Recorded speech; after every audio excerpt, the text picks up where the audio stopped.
Está pronto? Nós vamos comparar dois capítulos juntos, ok? Capítulo 14 e capítulo 15 de Lucas. E que banquete nos aguarda! Você está pronto? Lucas 14 e Lucas 15. E em justa posição, ok? Vamos para Lucas 15 primeiro. Vou mostrar o pano de fundo e preparar você para o que vamos estudar em Lucas 14, porque vamos estudar muito em Lucas 14. Porque existem muitas perguntas que os crentes fazem, Pastor Prince, e o discipulado, e levar a cruz, negar a você mesmo, esquecer o que você tem para seguir a Jesus. Bem, tudo isso vai ser respondido nessa lição hoje, e eu quero compartilhar como Deus e o Espírito Santo colocaram essas duas histórias, e na verdade elas estão em ordem cronológica, porque em Lucas 15, versículo 1, começa assim: então chegavam-se a ele todos os publicanos e pecadores para o ouvir. Então, você vê isso? Começa com então. O que é então? Então significa depois disso. Depois dos eventos do capítulo 14, então, os pecadores e publicanos vieram para ouvir a Jesus. Ok? Agora, os fariseus estavam lá. Note aqui, eles estavam lá. E você vai ver por quê no capítulo 14. E os fariseus e os escribas murmuravam, dizendo: este recebe pecadores e come com eles. Eu oro para que eles acusem você disso também. Que crítica maravilhosa. Que acusação maravilhosa. Ser chamado amigo dos pecadores. Amém? Você é amigo dos pecadores? Sim! Deus quer que você seja amigo dos pecadores. Amém? Porque o nosso Senhor é amigo dos pecadores. Essa é a acusação que trouxeram contra Jesus. Ok. E antes de irmos aos publicanos e pecadores irem até Jesus, vamos a Lucas 14, o capítulo que antecede esse, e você vai ver dois mundos. Obviamente, no capítulo 15 é o mundo de Deus. Amém? Porque logo depois dos fariseus reclamarem, Jesus compartilha a parábola das 100 ovelhas que o pastor, uma se desviou e o pastor deixou as 99 e foi buscar aquela que estava perdida. Então vem a história da mulher com as 10 moedas, perdeu uma e ela acendeu a vela e procurou essa peça até que encontrou. Então vem a história do filho pródigo, o pai tinha 2 filhos. Todas essas 3 parábolas de graça, certo? São comparadas com as parábolas de demandas. Em Lucas 14, isso significa que a graça supre, a lei demanda. A lei demanda justiça, a graça dá justiça. Amém? A lei diz: de forma alguma eu vou tirar a culpa, vou visitar a iniquidade dos pais, dos filhos, até a 3ª ou 4ª geração.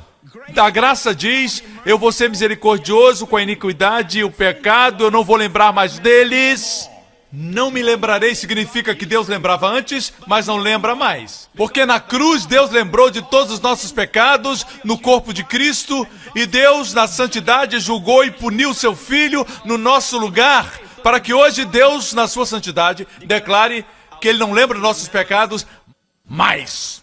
E Deus faz isso através da sua santidade, da sua justiça. Você está comigo? Não viva na aliança errada. A lei nunca faz um missionário. A lei nunca deseja compartilhar com as pessoas nada. A graça proclama as boas novas em todos os lugares. Amém? Portanto, vamos para Lucas 14 agora. A gente percebe que Jesus, no capítulo 15 de Lucas, está bem confortável, mas em Lucas 14 ele não está. Por quê? Vamos para Lucas 14, versículo 1. Tendo Jesus entrado num sábado na casa de um dos chefes dos fariseus para comer pão, eles estavam o observando. Portanto, Jesus entra na casa, diga casa. É o mundo dos homens. O mundo dos homens onde tudo depende da sua fachada, da sua forma de ser, o que você tem, sua formação acadêmica, ok? As suas finanças, tudo isso. Isso é que importa. Quem é quem na sociedade de Jerusalém? E os fariseus estão todos lá na casa. Estão todos lá. Ok? Então Jesus, em Lucas 15, tudo está no mundo de Jesus.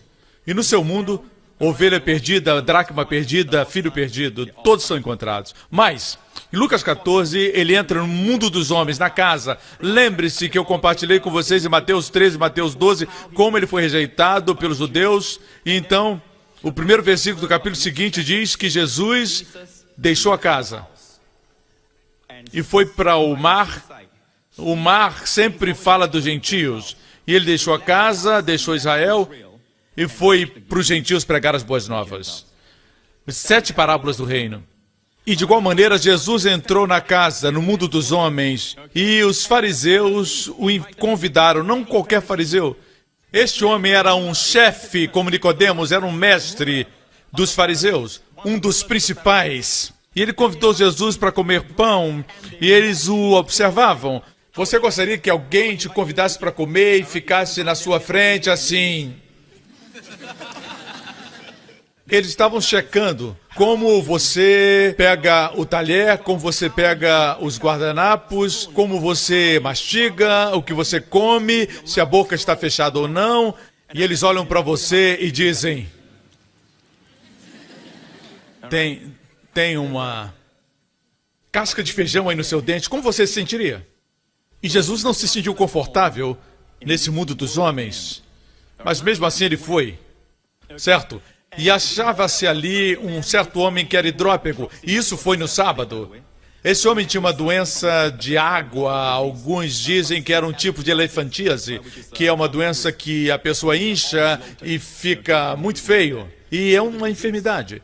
E a Bíblia diz que Jesus fez essa pergunta aos fariseus: é lícito curar no sábado ou não? E eles ficaram calados. E Jesus, pegando no homem, o curou e o despediu. Nós estamos preparando você para o mundo de Deus, o mundo da graça, em Lucas 15. Mas antes você precisa ver o mundo dos homens. Por quê? Como Jesus reagiu no mundo dos homens, nesses dois mundos, não esqueça que ele é o mesmo ontem, hoje e para sempre. Amém? Você vai saber como fluir com ele. Portanto, ele está ali na casa com muitos convidados e fariseus. Provavelmente era uma enorme casa, um grande palácio, uma grande casa. Próximo versículo. Então lhes perguntou: qual de vós, se cair um poço, um filho ou um boi, não tirará logo, mesmo que seja o dia de sábado? Portanto, ele havia curado o homem e o deixado ir, ok? Mas Jesus pergunta deles: qual de vós, se cair no poço um boi, não tirará logo no mesmo dia de sábado? Perceba que eles não responderam. Foi um silêncio hipócrita. Eles estavam lá para encontrar falta nele. Como Jesus vê as pessoas enfermas? Ele não vai para o poço e vê pessoas caindo no poço, ok? Quando eles caem no poço, o que você faz? Se for um animal, o que você faz? Você tira lá de dentro. Se você tem compaixão de animais, quanto mais de um ser humano. Mas ao invés disso, você pega a sua lista e diz: você já confessou seus pecados? Você já perdoou a sua sogra? Você já leu sua Bíblia? Nós ficamos fazendo exigências. Jesus nos ensinou que quando você vê alguém doente, não faz perguntas. Você as cura. De graça recebeste, de graça dai. Posso ter um grande amém? Eles silenciaram. Então Jesus propôs uma parábola para todos os convidados, não os hospedeiros, mas os convidados. Ele falaria depois para os hospedeiros, mas agora ele fala para todos os convidados da casa, ok? Quero advertir você que Jesus, obviamente, não leu o livro Como Fazer Amigos e Influenciar Pessoas, ok? Portanto, eu amo ver Jesus nesses ambientes. Olhe para ele. Ele está falando para todos os convidados que estavam lá, a convite desse fariseu. Ele propôs uma parábola ao notar como os convidados escolhiam os melhores lugares, dizendo para eles, certo? Quando fores convidado para uma festa, ele diz para eles, não escolha o melhor lugar na casa, ok? Porque alguém mais honrado pode vir e o que o convidou pode dizer para você, desculpe-me, você tem que ir para o lugar mais embaixo e você vai ter vergonha. Mas quando alguém convidar você, senta no último lugar, para que o convidou venha e diga, vamos mais para cima, meu amigo, então você vai ter honra em frente de todos. Então Jesus disse isso, quem se exaltar será humilhado, e aquele que se humilhar será exaltado. Agora, muita gente pensa que Deus não quer que sejamos exaltados. Não. O que esse versículo diz é que Deus não quer que você exalte a você mesmo. Deus quer que você se humilhe e Deus quer exaltar você. Amém? Deus vai exaltar você e ninguém pode te humilhar. Se você se exaltar a si mesmo, você vai ter que manter o lugar onde você se exaltou. É extremamente estressante, meu amigo. Quando você se exalta, você tem que manter essa posição. Você tem que manter. Você tem que olhar para trás de você para ver se alguém está chegando perto de você e tomando o teu lugar. Mas quando Deus se exalta, o que pode o homem fazer quando Deus te exalta? Veja, Deus não diz que aquele que se humilha vai permanecer humilde. Não. Deus diz, você vai ser exaltado quando você se humilha, você vai ser exaltado. Amém? Uma das profecias de João Batista, o precursor de Jesus, aquele que preparou o caminho do nosso Senhor, ele citou esse versículo, Isaías 40. Quando o Messias vier, todo vale será levantado, o humilde será exaltado. Todo monte será abatido, os fariseus serão abatidos. E haverá um caminho plano para o Senhor. Amém? Portanto, quando você se humilha, Deus te exalta. Amém? Você não quer que os homens te exaltem, você não quer se exaltar, você quer que Deus te exalte. As mãos de Deus são maiores. Cadê o microfone? As mãos de Deus são maiores. Amém. Continuemos. Ele falou para os convidados, agora ele fala para o hospedeiro. Eu disse que ele não leu o livro, Como Fazer Amigos. Agora ele diz para o hospedeiro. Diz também ao que o havia convidado, quando deres o jantar, uma ceia, não convides teus amigos, nem teus irmãos, nem teus parentes, nem teus vizinhos ricos, para que não suceda que também eles te convidem e sejas retribuído. O que Jesus está dizendo, eu quero que vocês entendam, ele não está falando de festa de casamento, chamar amigos, ou quando você tem outra festa, não está falando disso, está falando da festa que ele estava lá. Quando o homem estava exaltando o homem estava mostrando para os outros onde o orgulho da vida do mundo estava lá. O Senhor não estava confortável nesse tipo de mundo. Ele não podia respirar uma atmosfera confortável. Você escuta? É por isso que ele disse, se você não se sente bem nesse mundo, venha para o meu mundo, de Lucas 15. Eu estou me adiantando muito, deixa eu ficar nesse mundo um pouco e sofrer um pouquinho mais. Portanto, ele disse para eles, quando você convidar, não convide somente os ricos. Você nota que todo o brilho, todas as joias que eles estão mostrando um para o outro. E Jesus diz, ele está falando ali para aquele que o havia convidado, em frente de todos. Quando você convidar, não convide somente os ricos, os seus amigos e parentes, porque eles vão pagar você. Convide o cego, o manco, o pobre, o coxo. Eles não podem te pagar e você será abençoado. Jesus disse. Ok? Você está comigo? Ok. Depois que ele disse isso, então ele propôs a parábola. E neste capítulo você encontra três parábolas de demandas. Ok? Você vai ver a primeira agora. E depois você tem as três palavras de graça em Lucas 15.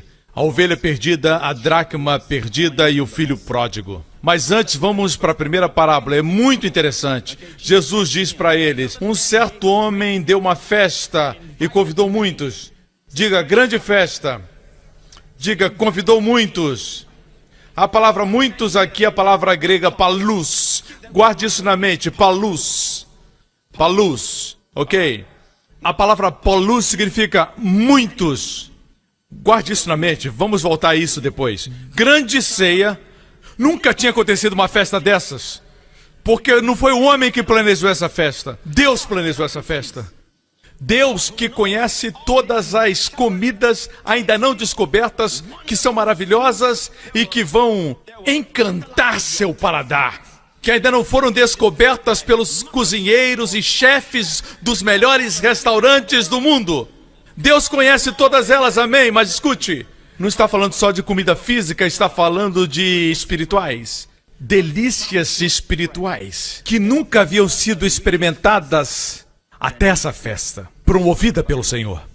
E a palavra diz, e na hora da ceia mandou o seu servo dizer aos convidados, vinde, porque tudo já está preparado. Venha para quê? O que está preparado? O que está preparado? Mas pastor, a cura das minhas costas já estão preparadas? Sim, todas as coisas. Pastor, mas o meu filho está tendo problemas na escola, tudo está preparado? Sim, tudo está preparado. Tudo está pronto. Ah, mas eu tenho um problema no meu trabalho. Tudo está preparado para você, venha. Todas as coisas estão preparadas. De graça não quer dizer barato. É grátis porque não tem preço. É grátis porque alguém pagou o preço pela festa. E pagou com seu sangue. O seu nome é Jesus. Quando ele clamou, está consumado na cruz, é uma palavra só. Em hebraico, kulá. Em grego, tetelestai. Uma palavra só, que significa todas as exigências da lei de Deus foram cumpridas. Toda a exigência da justiça de Deus sobre o homem, totalmente cumpridas. A justiça de Deus satisfeita. Satanás derrotado. O homem libertado. Deus glorificado. Terminou. Nada pode ser adicionado. Mas pastor, ele não terminou na cruz, terminou na ressurreição? Não. A ressurreição é o fruto daquilo que foi terminado. Por quê? Ele fez um trabalho perfeito e Deus o levantou dentre os mortos. Amém? Você lembra que a Bíblia não diz que ele se levantou dentre os mortos e se sentou à destra dos pais como filho? Ele sempre foi isso. A Bíblia diz que ele sentou tendo expiado nossos pecados. Ele se sentou. Hebreus 1. Essa é a razão porque Jesus o ressuscitou dentre os mortos, ele se assentou, os nossos pecados foram perdoados. Totalmente perdoados, passado, presente e futuro. Aleluia! Vinde porque tudo já está preparado, a grande festa para os homens. Amém? O Filho preparou a festa com seu sangue, preparou a festa. Existe cura na mesa, existe libertação na mesa, existe sabedoria na mesa, existe favor na mesa. Você lembra o que Jesus disse certa vez, quando falou que cura pertence aos filhos? Não é correto tirar o pão dos filhos. Ele chama cura o pão dos filhos. Está na mesa. Portanto, o Senhor preparou a festa e ele enviou seu servo. Enviou seu servo na hora da ceia. Pare. Quem é esse servo? Esse servo é mencionado também no livro de Gênesis, capítulo 24, quando Abraão enviou seu servo para buscar uma noiva para Isaac. Quem era Isaac? Deus esconde verdades, retratos do seu filho nas Escrituras. 2 capítulos antes, Gênesis 22, Deus diz, pega o teu filho, teu único filho que amas. Mas espera um minuto, não era o seu único filho? Existia também Ismael? Deus estava se referindo ao seu filho, Deus estava vendo o seu filho o tempo todo.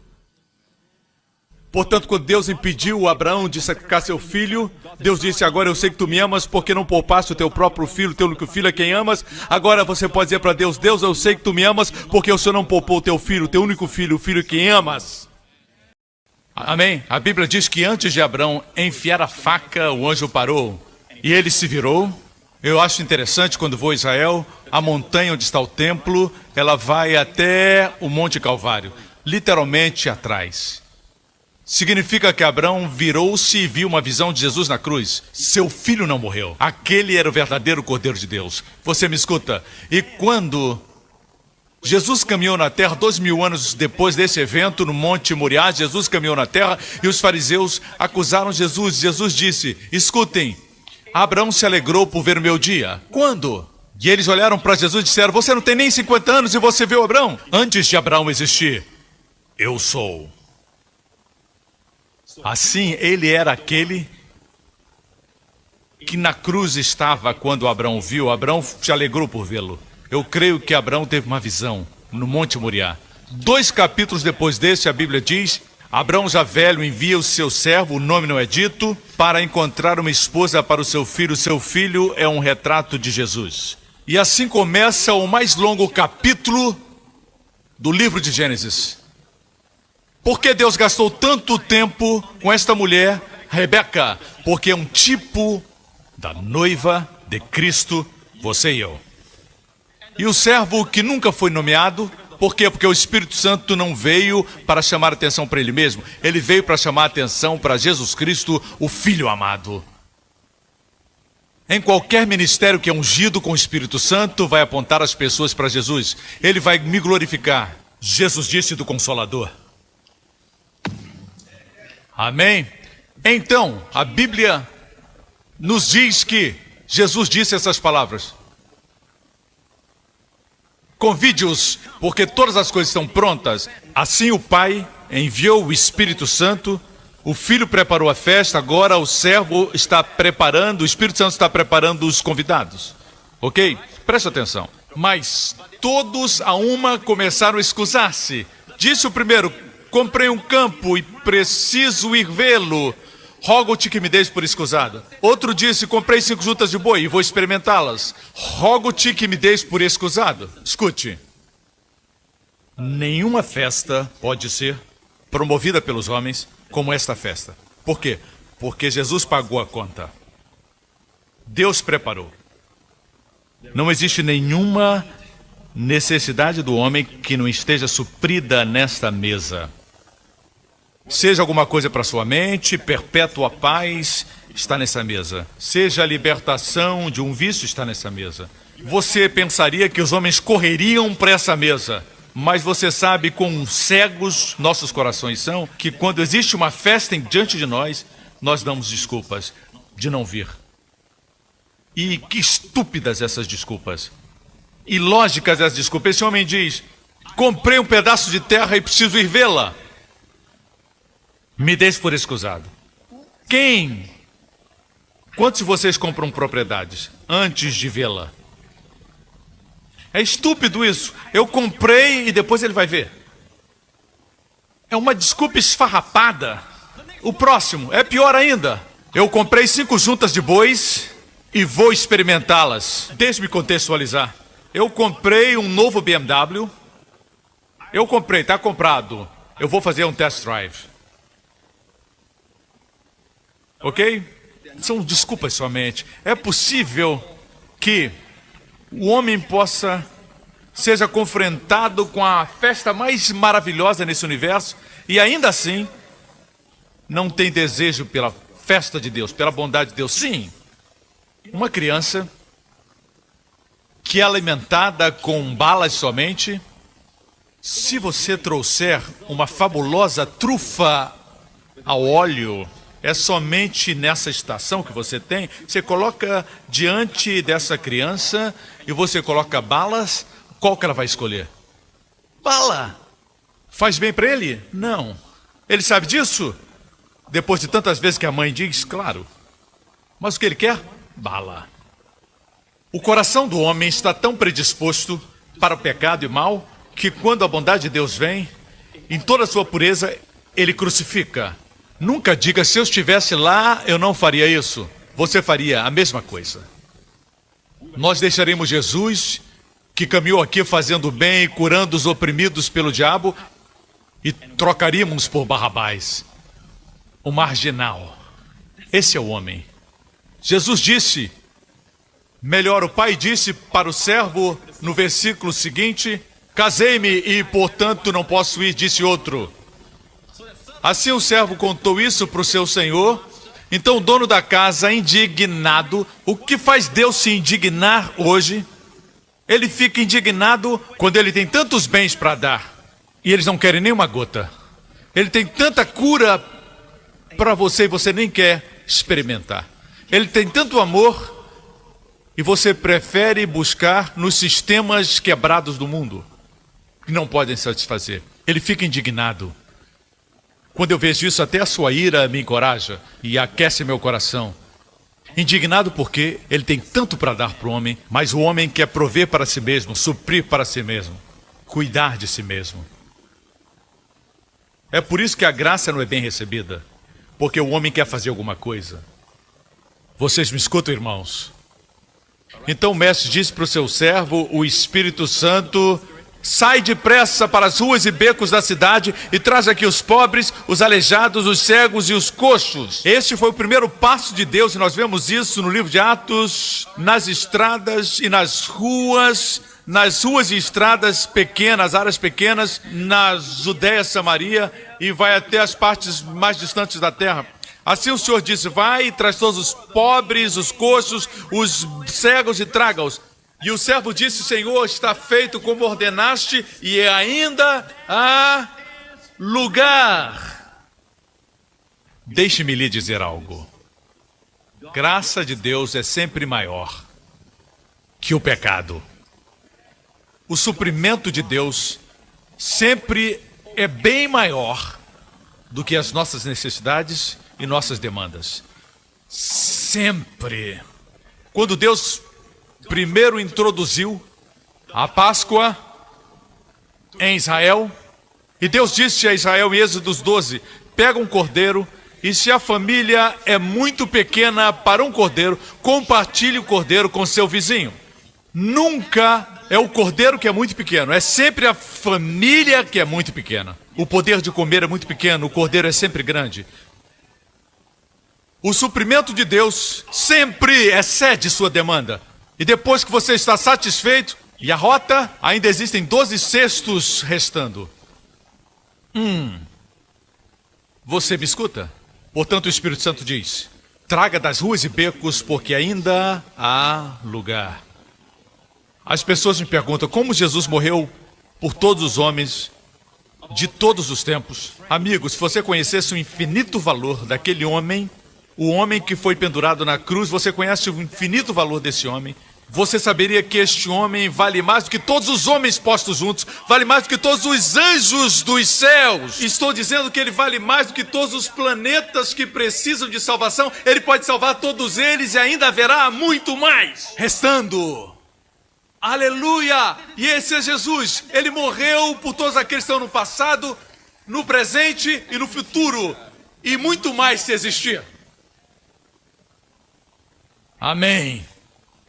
Na maior parte das conferências que eu prego, eu sempre tento falar igualmente. Eu tento dizer que o primeiro Adão, quando ele pecou, o primeiro Adão não pode desfazer o seu pecado fazendo o que é certo. Você me entende? Falamos aos pecadores que eles não podem desfazer a sua posição como pecador, o seu estado de pecador, fazendo o que é certo.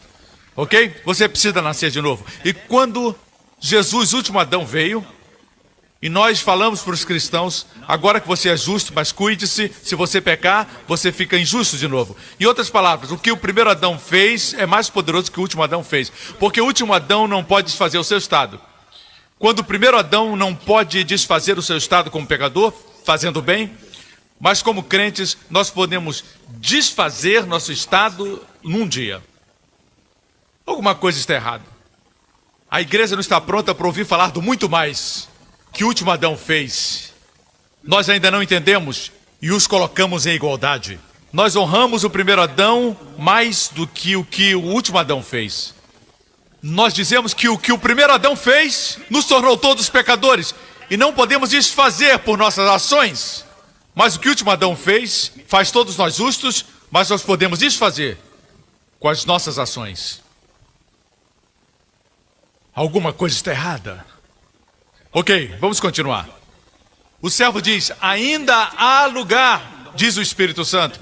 E então o mestre diz para o seu servo, sai pelos caminhos e valados e obriga-os a entrar, para que a minha casa se encha.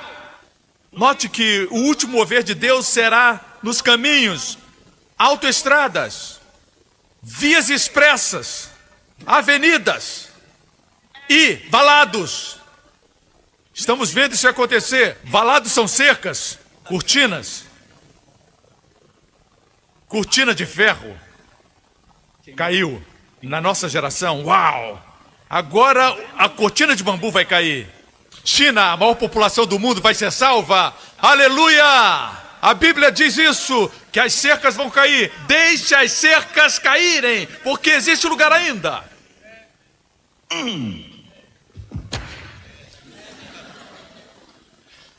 Aleluia!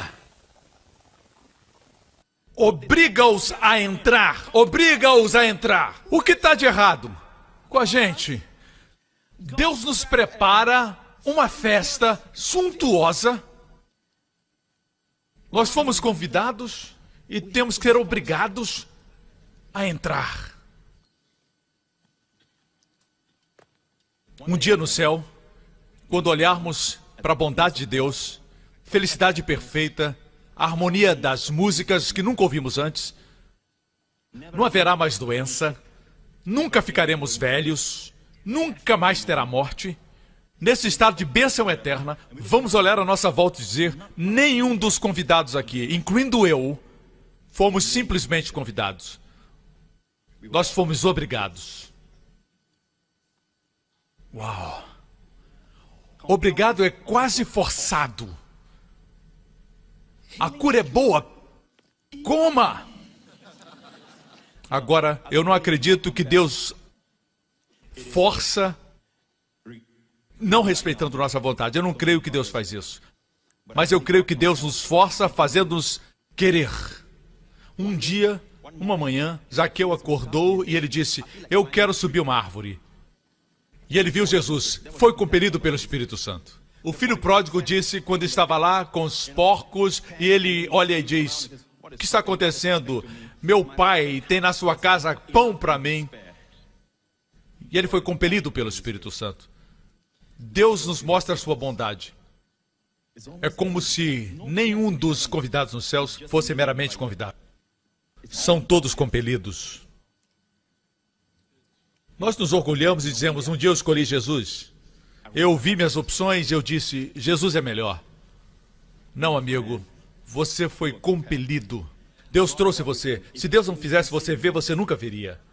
Alguns ficam chateados porque não gostam da soberania da graça de Deus. Jesus tinha 70 discípulos, depois diminuiu para 12. Eu vou dizer o que aconteceu. Em João capítulo 6 você encontra isso. Em João 6, Jesus diz para todos os discípulos e continuou: por isso vos disse que ninguém pode vir a mim, se pelo Pai não lhe for concedido. Por causa disso, muitos discípulos voltaram para trás e não andaram mais com ele.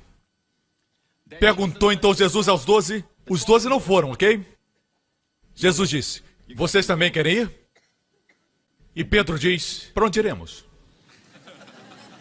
O Senhor tem a palavra da vida eterna. Agora, pergunta: por que os outros foram? Orgulho.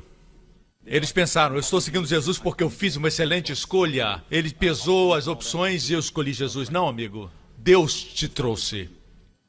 O fato de você ver e seu amigo não ver, o fato de você estar comendo essa comida deliciosa e o seu amigo não, é porque Deus abriu seus olhos para ver. O fato de você estar sentado aqui hoje, experimentando o melhor de Deus, é porque Deus trouxe você. Deus compeliu você a comer dessa comida. É tudo pela graça, amigos. Vamos terminar o capítulo 14 para que minha casa se encha. Pois eu vos digo que nenhum daqueles homens que forem convidados provará a minha ceia. Ora, iam com ele grandes multidões. Grandes multidões. Grande é a mesma palavra que muitos. Polus. Eu disse para você para guardar essa palavra. Agora, em outras palavras, muitos que foram convidados. Esses muitos, ok? Não eram muitos pecadores. Eles eram os escribas, os fariseus, os ricos e todos aqueles. Eles vieram atrás de Jesus para ver alguns milagres. Você pode vir para Jesus por razões erradas. Você pode ver a Jesus como um exemplo, um padrão e não um salvador. Certo? Obviamente, essa grande multidão não é a mesma de Lucas 15, versículo 1. Vamos para Lucas 15, 1. Então chegaram-se a ele todos os publicanos e pecadores. Obviamente, para chegarem a ele, não estavam entre a grande multidão. Vocês me escutam? Voltemos à grande multidão, Lucas 14. São justos em si mesmos aqui. E eles veem Jesus como um padrão. Ensine-me o que você sabe, o que você fez para produzir a limpeza desse leproso. Eu quero fazer o mesmo. Você pode, na verdade, vir a Jesus querendo aprender os seus meios de sucesso, mas não se alimentar dele. Como você trata Jesus? Você o vê como um padrão, um exemplo, ou você o vê como seu Salvador? E todos os dias necessitamos de salvação. Precisamos todos os dias ser salvos dos nossos desejos, do nosso temperamento, da nossa ira, salvos do estresse, preocupações. Todos os dias nós necessitamos de um Salvador. Como você trata o Senhor Jesus? Você vê só um padrão, um exemplo? Pastor, mas nós precisamos ter Jesus como exemplo, certo? Mas esse não é o primeiro chamado que Deus tem no seu relacionamento com Jesus. Não é ser um exemplo, mas ser seu Salvador. Certo, a Bíblia ensina-nos a seguir Deus, imitar Deus, sim. Mas deixe-me mostrar o contexto. Efésios 5. Portanto, sede imitadores de Deus como filhos amados. A palavra imitadores, mimetes, da palavra grega mimos, é de onde vem a palavra mímica. Em outras palavras, sede os que fazem mímica de Deus como filhos amados. A palavra amados aqui no grego é a palavra agapetos. É muito amados filhos. E foi usada para falar de Jesus Cristo quando ele veio no Rio Jordão e o pai disse, esse é o meu filho agapetos, amado filho. Em outras palavras, os que sabem que são amados pelo pai, esses imitam o pai. Escute, esse que conhece o amor do pai, imitam o pai. Escute, isso faz você criar seus filhos melhor. Só olhe para você. E ame muito os seus filhos. Quando os filhos sabem que são amados, eles imitam o pai. Algumas vezes os filhos sabem que eles são amados, mas o pai tem um hábito ruim. Talvez o temperamento, talvez eles fumem. Acredite em mim, quando uma criança na sua vida sabe que ele é amado, ele vai te imitar. Inclusive o negativo. Assim, para você fazer mímica de Deus, precisa saber que ele te ama. Ok, na tradução amplificada, portanto, sejam imitadores de Deus, copiem e sigam seu exemplo, como filhos bem amados imitam o seu pai. Portanto, tudo que eu tenho que fazer é ter certeza que os meus filhos são bem amados. Então eu me comporto, porque eles vão me imitar. Assim, a primeira coisa que Deus quer que você saiba todo dia no seu relacionamento com Jesus é humilhar-se a si mesmo e dizer, Senhor, hoje tem muita coisa para o Senhor me salvar. Mas para Deus não existe problema, o nome dele é Salvador. Todos nós dirigimos um carro, muitos de nós, mas não trabalhamos como motoristas. Ok? Muitos de nós jogamos basquetebol, mas nem todos nós somos cestinhas. Alguns de nós cantam, outros desafinam, mas nem todos são cantores, muitos são desafinados. Amém? Jesus não nos salvou só uma vez, ele é chamado Salvador, porque o seu trabalho é sempre salvar. E ele salva a sua pele também. Essa é uma boa notícia para as mulheres, ele salva a sua pele. De qualquer forma, vamos para Lucas 14, mas vamos concluir, igreja, veja. Você está aprendendo? Ok. Grande multidão veio após ele, não são pecadores, os pecadores viriam depois e se aproximariam. É redundante dizer que os pecadores se aproximaram se eles já estivessem lá. Essas pessoas que vieram da casa dos fariseus e eles vieram atrás dele por muitas razões, predominantemente para a justiça própria. Eu posso fazer isso, eu preciso aprender o que ele faz. Eles não estão vendo Jesus como um salvador, estão vendo Jesus como um exemplo. Olhe para os pensamentos de Jesus. Jesus está confortável? A Bíblia diz, e voltando-se, disse-lhes, se alguém vier a mim e não aborrecer o pai, a mãe, a mulher, filhos, irmãos e irmãs, e ainda também a sua própria vida, não pode ser meu discípulo. Vamos descer. Quem não levar sua cruz não me segue, não pode ser meu discípulo. Pois qual de vós, querendo edificar uma torre, não se senta primeiro a calcular as despesas para ver se tem com o que acabar? Para não acontecer que depois de haver posto alicerce e não podendo acabar, todos que virem começam a zombar dele dizendo, este homem começou e não pode acabar. Terceira parábola. Ou qual é o rei que indo entrar em guerra com outro rei e não se senta primeiro a consultar-se com 10.000, pode ser o encontro do que vem contra ele ou com 20.000? No caso contrário, enquanto o outro ainda está longe, manda embaixadores e pede condições de paz. Assim, todo aquele que entre vós não renuncia a tudo quanto possui, não pode ser meu discípulo. Bom é o sal, mas se o sal se torna insípido, com que se há de restaurar o sabor? Não presta para a terra nem para adubo, lança-o fora. Quem tem ouvidos para ouvir, ouça. Eu não estou desprezando o discipulado. Existe um lugar para ele. A palavra discípulo em hebraico, talmedim, ok? Significa aprendiz. E no grego também significa aluno, aprendiz. O povo judeu amava esse termo, discípulo. Você é discípulo de quem? Gamaliel? Ramban? Você é discípulo de quem? Jonatas? Discípulo de quem? Assim, Jesus tinha discípulos. Você entende? Não significa que eles são salvos, mas são aprendizes. Eu não sou contra o discipulado, entenda. O que eu sou contra é quando pessoas exaltam o ensinamento do discipulado acima da filiação, acima da graça.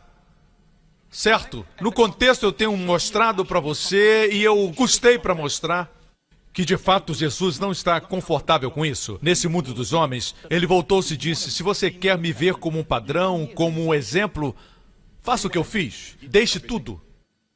Deixe o céu, como eu fiz para comprar a pérola de grande valor, o tesouro escondido no campo. Você pode fazer isso? E nós trocamos tudo e dizemos sempre: é isso que eu tenho que fazer. Tem que ter um custo. Eu vou jogar uma bomba aqui, ok?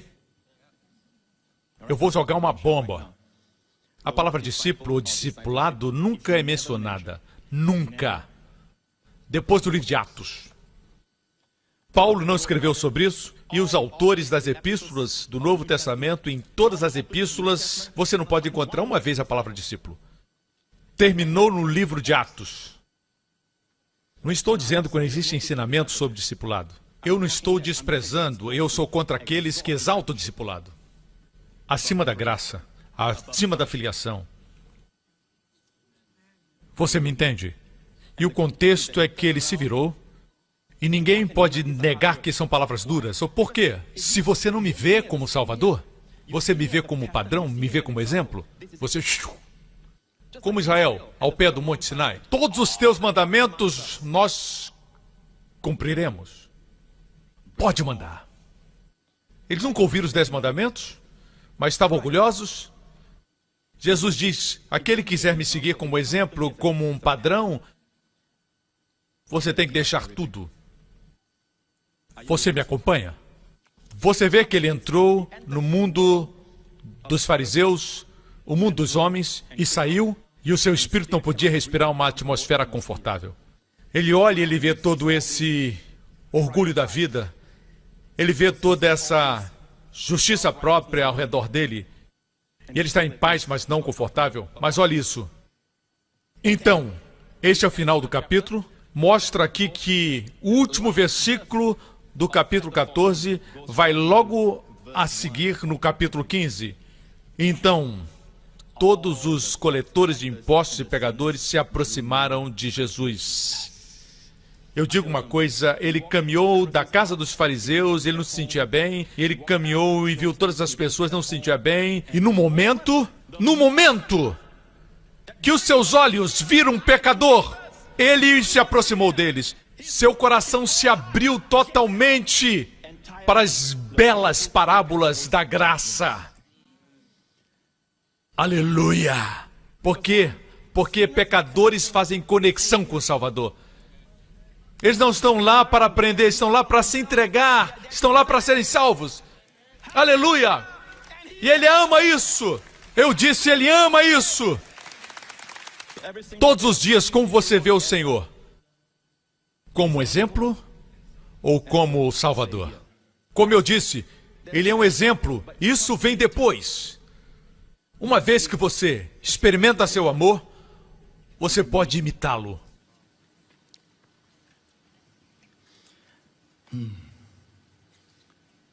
É maravilhoso. O seu coração se abriu e ele contou as parábolas. Por que ele não compartilhou com os fariseus? Não tinham coração para isso. Por que as grandes multidões, ao invés de querer tomar a cruz e segui-lo, porque tinham justiça própria?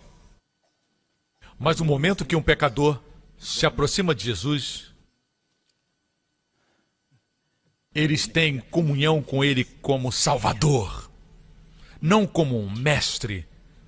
Seu coração se abre e ele conta as parábolas mais amáveis que jamais contou. As 3 parábolas.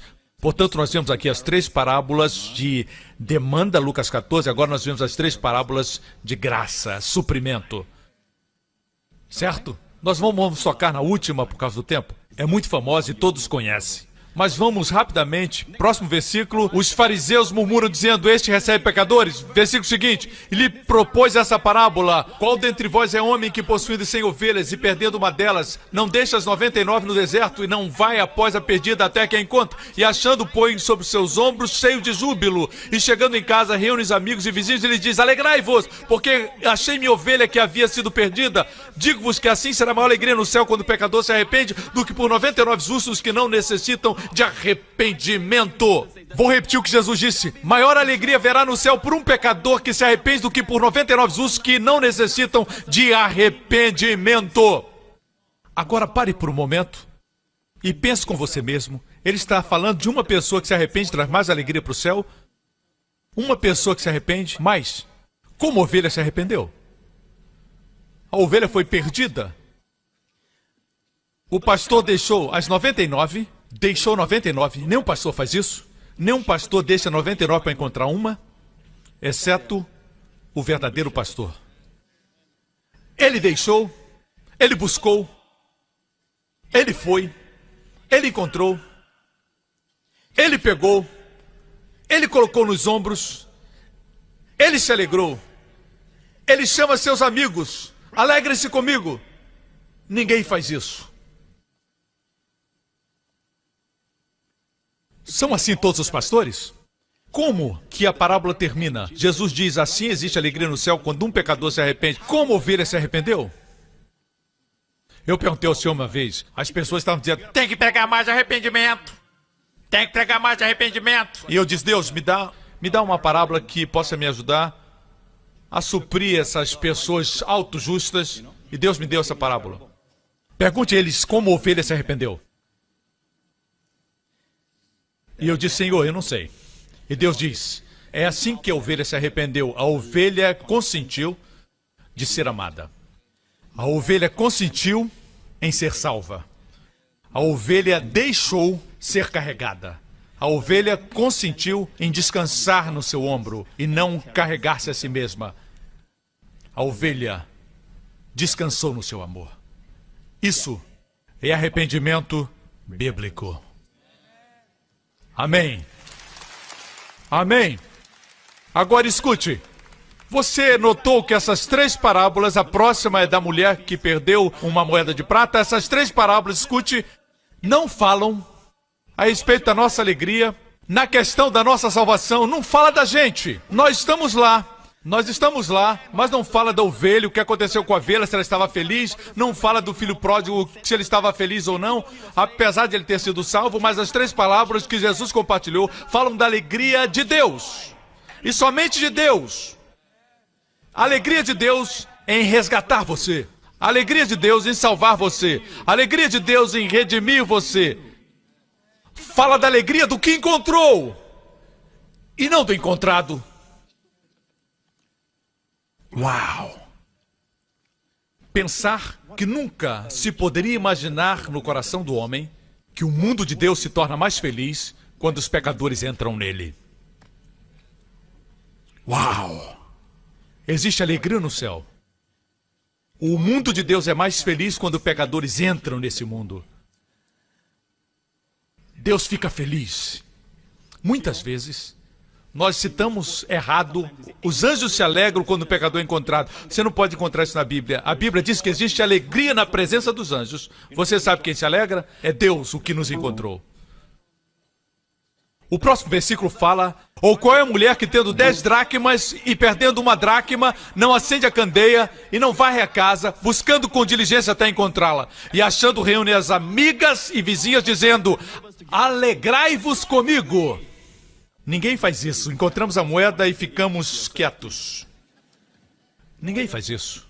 Alegria em comum do que encontra. Alegrai-vos comigo, porque achei a dracma que eu havia perdido. A alegria na presença dos anjos. Não é os anjos que ficam alegres. Alegria na presença dos anjos. Por um pecador que se arrepende. Quem é esse que se alegra? Deus. Uau! Um dia, quando eu for para o céu, e eu sentar no céu, e olhar para toda a alegria do céu, vou pensar comigo mesmo. Deus me encontrando, Deus me redimindo, criou essa alegria. Deus está feliz. Ele entrou no mundo dos fariseus, o mundo dos homens, da justiça própria, e ele não estava confortável. É como se ele dissesse, se você não pode encontrar alegria no mundo dos homens, vem para mim, para o meu mundo. Se esse mundo te desapontou, esse mundo nunca vai te desapontar. Eu sou aquele que procurei, eu sou aquele que encontrei. Se ele não tivesse procurado, não teria encontrado.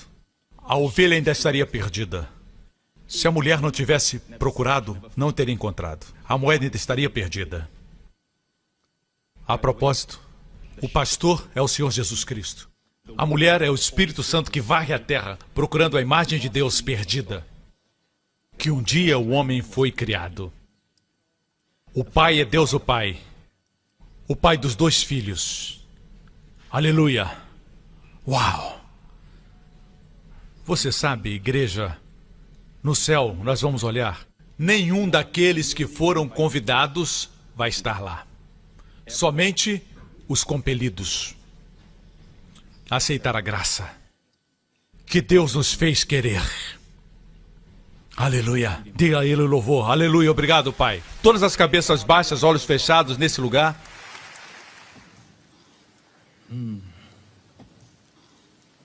Obrigado, Senhor Jesus. Obrigado, Senhor Jesus. Love has come down. Love has come down. Tell it all around.